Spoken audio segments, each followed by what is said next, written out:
Welcome to the first plenary session of today, the second day of the Forum Conference. It is my honor to announce the first keynote speaker for today, Dr. Sara Dolnicar. Dr. Dolnicar is Professor of Tourism at the University of Queensland in Australia. She is best known for her work in market segmentation methodology and of measures in social science research. She is currently engaged in a long-term research to entice tourists to behave in a more environmentally friendly way, to also derive practical recommendations for the industry.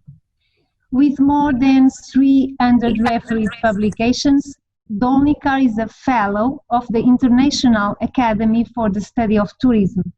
She is also the co-editor-in-chief of Annals of Tourism Research. Dr. Sara Dolnicar is with us today, and she is ready to share her talk about how to reduce operating costs, increase environmental sustainability, and improve one's image. This session will take around 30 minutes. Sara, this virtual stage is all yours. Thank you very much. Let me see if I can get us up and running here. All right, you can see me, you can see the slides? Yes. All right, excellent. Thank you very much for the invitation.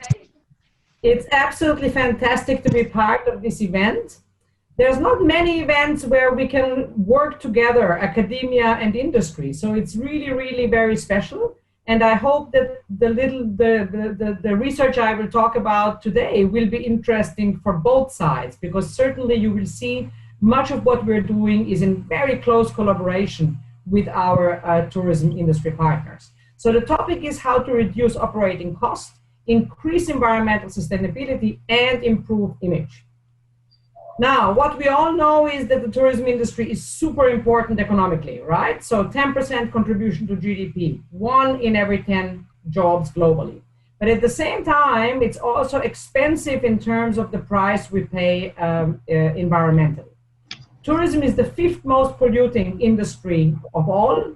It contributes 8% of global CO2 emissions and up to 12.5% to global. So quite a substantial contribution.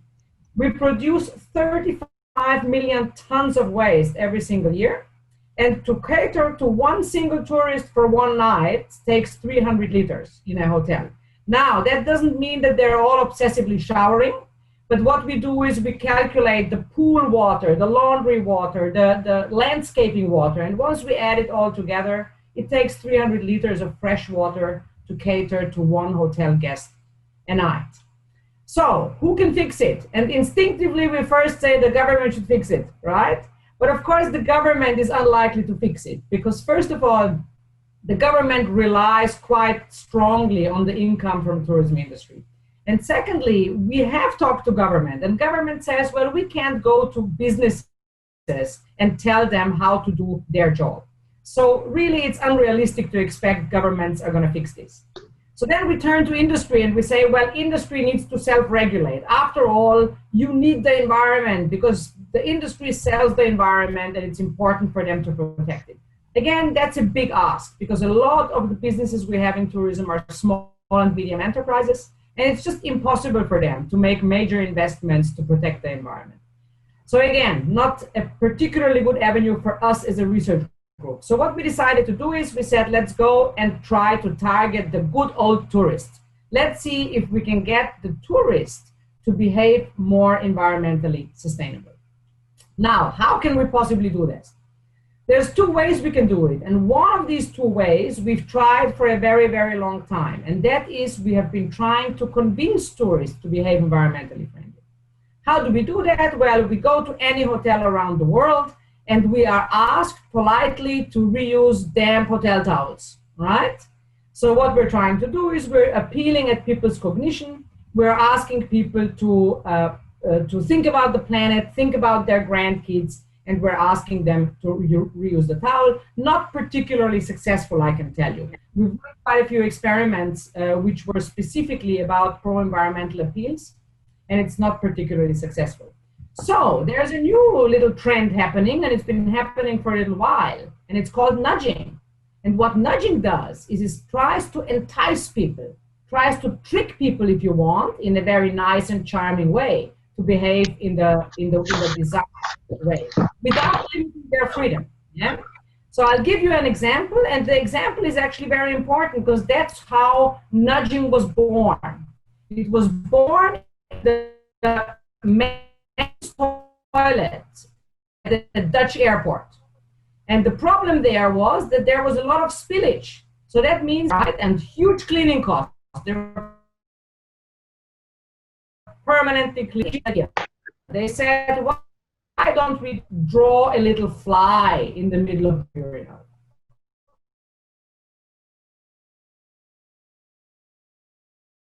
And guess what? Problem solved. No more spillage problems. So this is the classic example. So very, very promising approach. It's been taken up by many governments around the world. They have nudging units that are dedicated to behavior change in this particular approach. So can we use this approach to entice tourists to behave in more environmentally friendly ways? Yes, we can. So I'll talk you through a few experiments, and some of them we've conducted, others have been conducted by other researchers around the world, but all of them fall into today's topic, and all of them I hope will inspire researchers to do more of this work, and I hope they will inspire industry to think about these practical measures and adopt them. So we can make tourists waive their room clean. Room cleans are environmentally and financially expensive. Environmentally, a room clean at a 4-star hotel uses 100 milliliters of chemicals, 35 liters of water, and 1.5 kilowatt hours of electricity, right? And it costs money. Every hotel will have a different amount, but roughly $13 per room clean in Australia. Now, how can we voluntarily make people waive the room clean?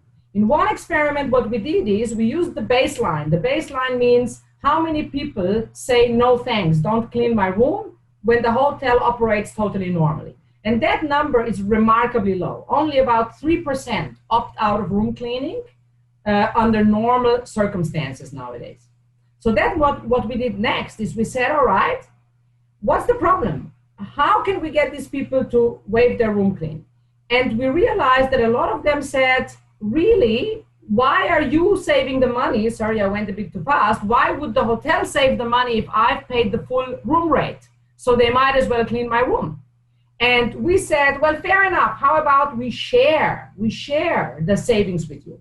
So for every room clean, half of the money the hotel saves, and we communicated that to the guests, and the other half we will return to you in the shape of a drinks voucher that you can use in the hotel. Now, that's not something new, right? You would have heard that happening. But the nice thing is that in this experimental study, we're actually able to figure out exactly what the effect of this intervention is. And the effect was quite substantial. 42% reduction in room cleaning as a consequence of what we communicated as a sharing effort between the hotel and the guest. Importantly, very importantly in tourism, zero effect on guest satisfaction. Quite the contrary, in fact. People loved their drink vouchers, and there was a black market for drink vouchers happening in the hotel. Yeah? Now, the next thing we did is we said, just out of curiosity, how about we add to the drinks voucher also the environmental appeal? How about we say to people, we're going to share the cost, but also it's so good for the planet. Well, guess what? Zero additional effect, right? So all the effect happened from the nudging, zero happened from trying to convince people and change their beliefs. So really important practical implications. So yes, we can make tourists waive their room clean by sharing rather than preaching to them about the environmental implications of their actions. Well, an even easier approach to do that is to change the default to opting in. So that's a study we ran in Hotel Park in Ljubljana, and that's quite a unique setting compared to the other one. The other experiment was run in a seaside resort, very much leisure tourists. Here it's a 3-star city hotel catering primarily to business tourists. And what we did is even simpler and even cheaper. So the starting point again was that the rooms were cleaned on a daily basis, unless the hotel guest opted out. So the hotel guest can say, you don't need to clean my room. Otherwise, the room was cleaned. We just flipped it around. We said, well, what we're doing in our hotel is we are not automatically cleaning your room. But if you would like us to clean your room, we are very happy to do that. And we will do it for free. There's no surcharge. You just need to put a sign out to tell us, please clean your room. Guess what? 63% drop in room cleaning. And guess what? Nobody cared. The guests were just as happy, because really the reality is, especially in the business context, you do not need your room cleaned every day, right? It's unnecessary. It's unnecessary effort, unnecessary burden on the environment. All right, well, we can also make tourists reduce shower time. And that's a lovely study, not our study, but really, really simple way to save water and electricity costs. And it's done by providing instant feedback. So in hotel showers, we install a little device. It doesn't look like this. It's not a full computer monitor. It's just a little feedback device. And it does nothing else but show the person in the shower how many liters are flowing through the shower as they're showering. And guess what? 11% reduction. In this case, the 11% was energy, because the paper focused on carbon emissions and electricity use. And the shower was obviously warm water. So, but you can imagine also obviously a substantial reduction in water use. And again, no effect on guest satisfaction. Can we make tourists eat up at buffets? Well, why is that important? Food waste is a massive environmental problem, right? To produce food, to refrigerate it, to transport it, to prepare it is extremely resource intensive. It uses chemicals, electricity, water, everything. And then if it's served on the plate and we don't eat it, the bit we don't eat typically goes into landfill. We throw it away. And in landfill, it generates a gas called methane. And methane is super powerful, much more powerful than CO2 in terms of its greenhouse effects. So we do not want food waste, and we certainly do not want people taking too much at the buffet and not eating up. Why? Because that's unnecessary food waste, right? It doesn't make the tourists happier just because they leave plate waste behind. So we can make them eat up. And how can we do that? Well, the simplest way, one of my all-time favorite studies, is by reducing plate size. So this was a study conducted in 52 hotels at the breakfast buffet. And what they did was very simple. They reduced the size of the plate by 3 centimeters. Now, obviously, the smaller size was not tiny. It was still reasonably sized. But it was just a bit smaller, so people didn't have the opportunity to overfill the plate. And this little intervention, without communicating anything, just the plate size changes, led to a 20% reduction in plate waste. Again, absolutely no difference in guest satisfaction. After all, the guests can go back to the buffet as many times as they want. We're not restricting how much they eat. We are just preventing them from overfilling the plate. The same authors in the same study had a second intervention, and they used table signs. Again, think of it. What a cheap intervention. Maybe it costs $1 to produce a table sign like this. And what does the table sign say? Well, it says, welcome back again and again. Visit our buffet as many times as you want. That's much better than taking too much food at once. So now you're going to say, well, Sara, aren't we now trying to change their beliefs? But we're not. What they figured out was that people are quite embarrassed. So there's something happening in terms of social norms. People are in the dining room and they're quite embarrassed to be seen to go back to the buffet many times. They think they're perceived as greedy, right? So what the sign does, it counteracts. It actually puts in place a different social norm. It says, hang on, it's okay to go back again and again, but it's not okay to put too much on your plate and then not eat up. So this little simple table sign reduced plate waste by 21%, and again, no change to guest satisfaction. An experiment we ran, and that's again in Slovenia, a seaside resort, Bernardin.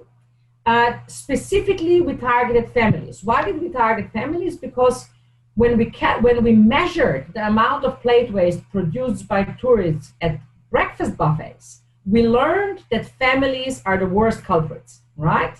No other group of tourists produces as much plate waste per person as do families. So we said, let's see if we can develop something to reduce plate waste among families. And what we did is we did what every parent does, stamps, right? Every parent knows. You give kids stamps or stickers and you can achieve anything with that. So we introduced a very simple stamp collection game. Literally what you see here is what it looked like. So super simple, an A4 piece of paper, and for every dinner where the whole family left no plate waste behind, the family got a stamp. And at the end of the stay, they could go to the reception at checkout and exchange the complete stamp collection booklet for a little prize. This intervention reduced plate waste among families by 38%. And not only did it not reduce guest satisfaction, the families absolutely loved it. The kids went crazy, right? So dinner was all about not leaving food behind. And they negotiated and they tried to convince the parents to finish the last bits. And they were devastated when the parents decided to have dinner outside, right? Because they would potentially miss out. So then they went to negotiate with the receipt from the restaurant with the waiter. It became a really big, fun thing. And you see the value of this is that when we are on vacation, it's all about enjoyment. So with this game, in fact, we have increased the family enjoyment rather than asking people to sacrifice enjoyment for the sake of the environment. It also worked well because the families, that was a Central European setting, and there was a very strong parental messaging as well about not leaving plate waste behind. So the kids had fun and the parents enjoyed it because it was in line with what they were telling the kids anyway at home, eat up what's on your plate. All right, this is a fantastic new study I literally just found a week ago.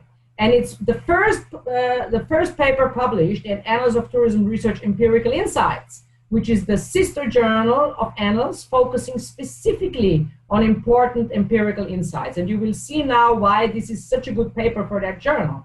Because here, the target is not the tourist, but the target is the cook. And the author said, well, can we change something in the kitchen that will reduce food waste in the preparation space? And they did something simple. They went from massive, big, intransparent bins, where the chefs were just throwing all the preparation food waste, to much smaller bins. And not only were they smaller, they were transparent. So they were clear plastic. And immediately, 73%, can you imagine? 73% reduction in food waste in the kitchen. Absolutely fantastic outcome. And it came from two directions. One thing was that they didn't want to go and empty the little bin all the time, right? So they cut a little bit more off every vegetable to not have to go and empty the bin all the time. The other aspect was that they could see what's inside. So there's one quote from a sous chef who said, hang on, half of the tomato is in here. Why aren't you cutting off another slice? So very, very simple intervention, very cheap intervention, massive impact in terms of food waste reduction. So is it a win-win-win-win? Well, I would argue it absolutely is. So all the interventions I've introduced to you today reduce environmental damage that we cause because of tourism activity. So that's a big win for the environment.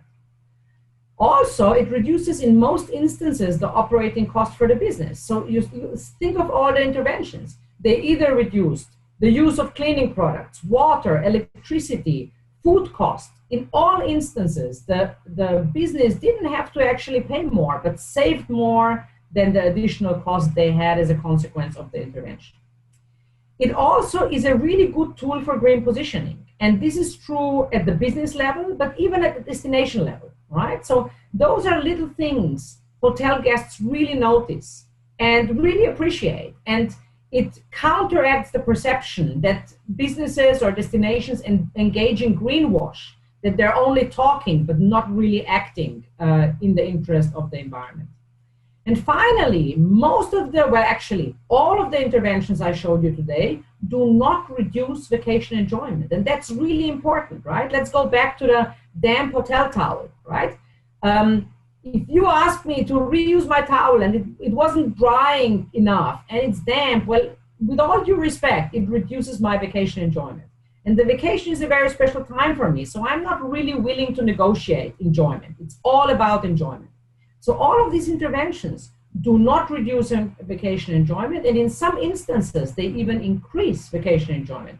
Think of the stamp collection game for the families, Or think of the drink vouchers in the hotel when people waived their room cleans. If that actually added fun, it certainly did not ask people to sacrifice enjoyment. All right. Now, the last thing I want to raise, because we have researchers and industry, and that's the perfect mix to develop and test millions more of those interventions that we can all roll out and collectively have a huge impact on the environmental footprint of our industry. So how can we do this? Well, there's two things we need to commit to. One thing is we need to commit to measuring actual behavior. So often we are tempted in the social sciences to rely on stated past behavior or on behavioral intentions. But we know that these things are not very good predictors of actual behavior. So I'll give you just one example. It's a study my PhD student Logi Carlson conducted in Iceland. And what he did is he went to an area where people were buying tickets for boat tours. And there were 2 boat tours on offer, and they were absolutely identical. The only difference was that one of the boat tours was eco-certified and the other one was not. So what did Logi do? After people bought the tickets, they sat down in a waiting area and they waited to be able to board the ship. While they were waiting, he gave them a questionnaire asking quite a few questions. Amongst others, he asked them, did you consider the environment when you decided whether to book boat A or boat B? And guess what? Fantastic news. 60% of people said, oh yes, absolutely, we considered the environment when we made our booking decision. Then Logi hopped on the boat with these people. So everyone was boarding, he jumped on the boat with them and he asked one single additional question. He asked them, is the boat you are currently on eco-certified or is it not? Now, because that was the only difference, right? All these 60% of people who told us that they consider environment really should know that it's eco-certified. Well, sadly, that's not the case. Only 14% know that that's the case. And in all likelihood, some of those were guessing. Now, that's important because if I work off the 60% number, I would have to go to boat provider and I would have to say, you've got to get yourself eco-certified because the effect on demand is absolutely huge, right? You are going to be at a competitive disadvantage if you don't get eco-certified. Well, if I look at the bottom number, 14%, it's quite a different story, right? I can't go now to boat operator A with the same certainty, and I can't say, well, you should get eco-certified, because clearly that demand effect in reality is not that strong. So when we do any kind of experimental research, when we try to design new interventions and test them, we need to measure behavior. In our case, plate waste, number of room cleaned, waste in the kitchen, water used, electricity used, those are all objective measures of behavior. The second thing we need to commit to, and that's something we're not very used to yet, is we need to run experiments in the field. What do I mean by that? Experiments in the actual hotel, in the actual tourism business, at the actual destination where we're trying to achieve the behavioral change. And it has to be an experiment. Why is that? Because this, what you see here, is the structure of an experiment. We have an initial state that we measure, then we change something in the middle, and then we have a second state. So think of our plate waste example. Initially, we measure the plate waste in grams produced per person at a dinner buffet, for example. What we do then is we reduce the plate size. And then we remeasure the plate waste after we've made the change. Yeah? You can see, because we are in control, we can make the plate smaller or bigger, or smaller or bigger. So we can say with absolute and total certainty that there is cause and effect. We know that it is, in fact, with certainty, the size of the plate that has caused the plate waste to drop. So experiments allow us to draw conclusions about cause and effect. And that's what we need. When I go to my industry partners and I want to say with certainty, I want to be able to say, if you want to reduce plate waste, this is what you need to do. And I promise, I guarantee you that you will have this effect with this particular intervention. I must run experiments. Survey studies cannot do the same thing. And that's really important to understand. Surveys are questions asked at one point in time. Yeah? Classic case, we ask people about guest satisfaction, loyalty, and behavioral intentions. But we ask them at the same time. So we have absolutely no way to find out which way the arrow goes. Is it the guest satisfaction that affects the loyalty, or is it in fact the loyalty people have to us that makes them express a higher level of guest satisfaction? So survey studies can only tell us something about associations or correlations. We can never learn anything about cause and effect. So that's why it's really, really important that not only we commit to measuring actual behavior, but we commit to experimental research. And if we are really serious, we commit to running the experiments exactly in the real world context where we want to achieve the behavioral change we are aiming to achieve. And that's it from me. Thank you very much for listening. And we do have a good 5 minutes now, and I would very much enjoy taking questions. Thank you, Sara. Thank you for your engaging presentation. I think that we may have 5 minutes if some of the participants would like to ask some questions to Sara. And we have here in the chat Humayun. He is asking, you know that the boundaries between disciplines are blurring more and more, especially between businesses, management, and design. My question is, what do you consider any role for design, and particularly responsible design, sustainable design, or behavioral design to help behavior change? I think first of all, not only do I think disciplines are blurring, I'm a real believer that if we want to solve problems, we need to pull all disciplines together, right? Single disciplines don't solve problems anymore. So I think design has an absolutely gigantic role to play in all of these nudging approaches that we are thinking about here and that we are designing. Absolutely huge.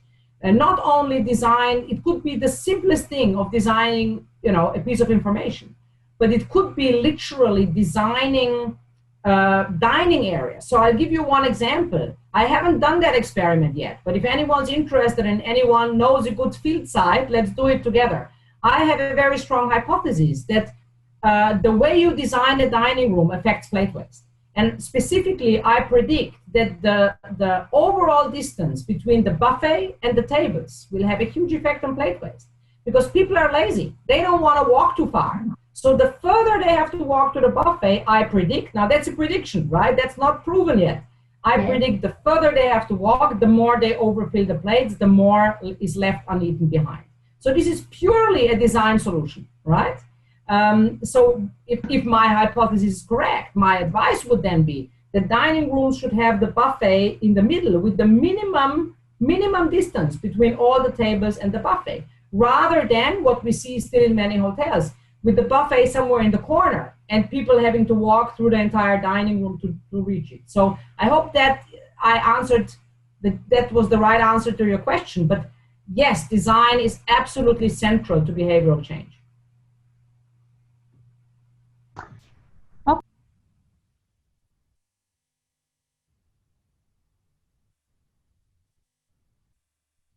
Sorry. Yeah, okay, it's now working.